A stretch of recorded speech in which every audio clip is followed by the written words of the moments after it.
Since 1994, I've been dealing with Food and Drug Act matters because the Constitution interacts with our health rights. My first experience with the natural health community was acting as counsel for Health Canada against a herbalist that was suing Health Canada because Health Canada had seized a whole bunch of herbs. And so I was acting for Health Canada against this herbalist. But later on, actually, ironically, that herbalist hired me to act and protect his access to be able to get herbs and to continue to do what he was doing. So since then, since 1994, I've been involved quite heavily with basically acting as a shield for practitioners and for natural health product manufacturers when Health Canada is trying to drive them out of business. There's a lot of constitutional issues dealing with protecting health rights. And so back in 2008, I was one of the founders of a nonprofit called the Natural Health Product Protection Association, an association dedicated to protecting our health rights with an emphasis on protecting our right to access natural remedies. So that's how you end up talking to a constitutional lawyer on a health show. It's just I've been involved in trying to protect our access to natural health products.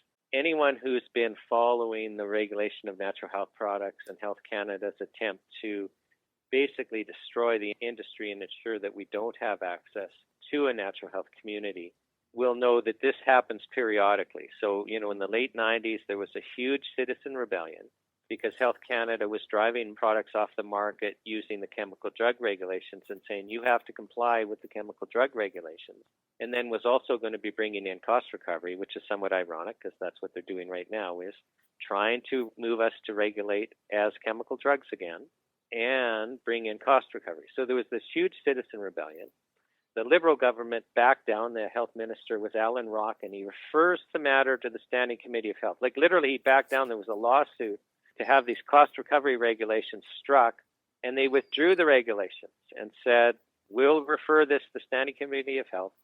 Standing Committee of Health holds broad consultations. It may be that they were the broadest consultations of any standing committee in Canadian history. They were at the time. And they come out with a report with 53 recommendations. You can't regulate these like chemical drugs. It's like trying to put a square peg through a round hole. It's inappropriate. It doesn't work. Despite the Standing Committee of Health saying don't regulate these like drugs, don't restrict them, we come out with chemical-style regulations in 2004 called the Natural Health Product Regulations, with, are awful, and they've just been a disaster for our products. And then in 2008, Health Canada tries to impose really strict penalties on natural health products and give Health Canada sweeping powers that literally they could use to destroy companies on natural health products.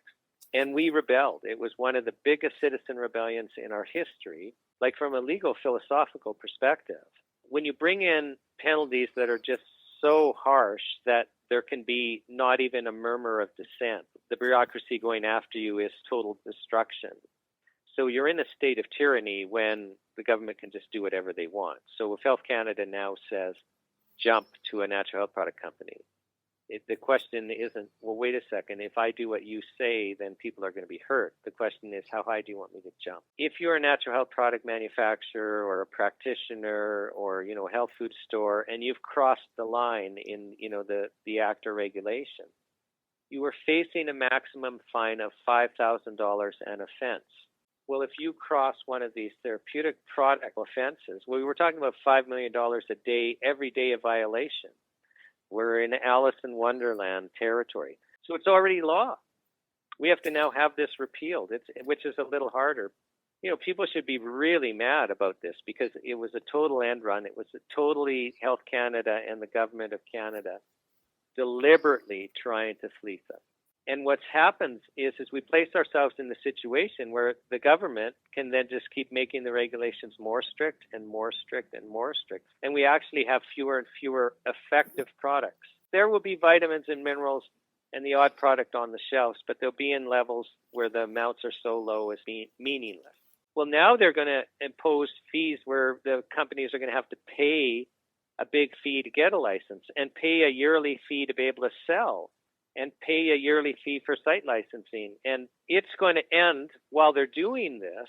They are increasing the regulatory burden to that of the pharmaceutical drug level. And that cost alone, just ignoring the cost recovery fees, it's going to drive the small players out of business. It's going to drive a large number of the medium-sized players out of business. And for those products that remain, the prices are going to skyrocket. And the self-care framework is to move us once again to regulate the same as chemical over-the-counter drugs. So, Shawn, can you give us an explanation of who Health Canada actually is? Yeah, you see, and that's actually an interesting question because it's a little subtle, because we have really two different constructs. We have what Health Canada actually is in reality, and then we have this constructed public face where they make people believe that they are there to protect your health, when the reality is our drug regulations aren't there to protect health at all. They're there to protect intellectual property.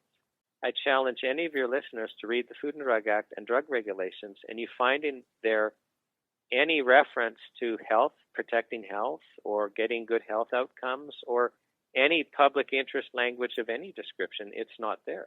The goal is to take away this as a treatment modality. Like the natural health community is a completely different way of treating and addressing illness, and they want to move us full stop into a full pharmaceutical model only, and that's what's happening. Is you will find yourself in the next couple of years where you do not have any choice except for the chemical drug model. That's what's happening.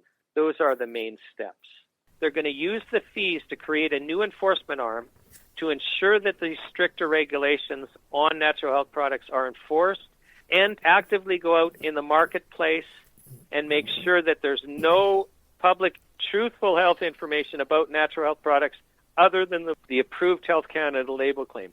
So they're actually going to be enforcing this censorship, and we're seeing it in real time with companies like True Hope, which can't withstand these new fines and now are having to take down truthful health information. So there's 40 million Canadians now. Tylenol, taken as directed, will kill roughly 40 of us a year. So 1 year of Tylenol use taken as directed, that's more deaths than the natural health product industry. Like there's probably 70,000, 80,000 products on the market again. That entire industry for all of Canadian history has not caused 40 deaths. That this industry is so tremendously safe that it's crazy.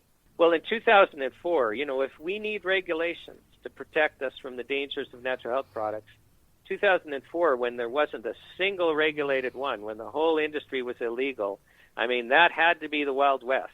That's when we would be the most dangerous if we need regulations. So do you know that in 2004, you are 14 times more likely to be struck by lightning than to be killed by a natural health product? 14 times is so much more risk that we shouldn't even compare the two. We're being unfair to natural health products. People's lives are saved by this stuff. The danger's removing products. And we need to organize in all 338 ridings. This is the end game. This isn't thinking that others are going to do this. This is your last chance to see if we can have Parliament working for us again, for the citizens again. Are the institutions working for the citizen, or are they working for the government against the citizen? That's the choice. You need to be involved to sort out what it's going to look like for your grandchildren on the other end.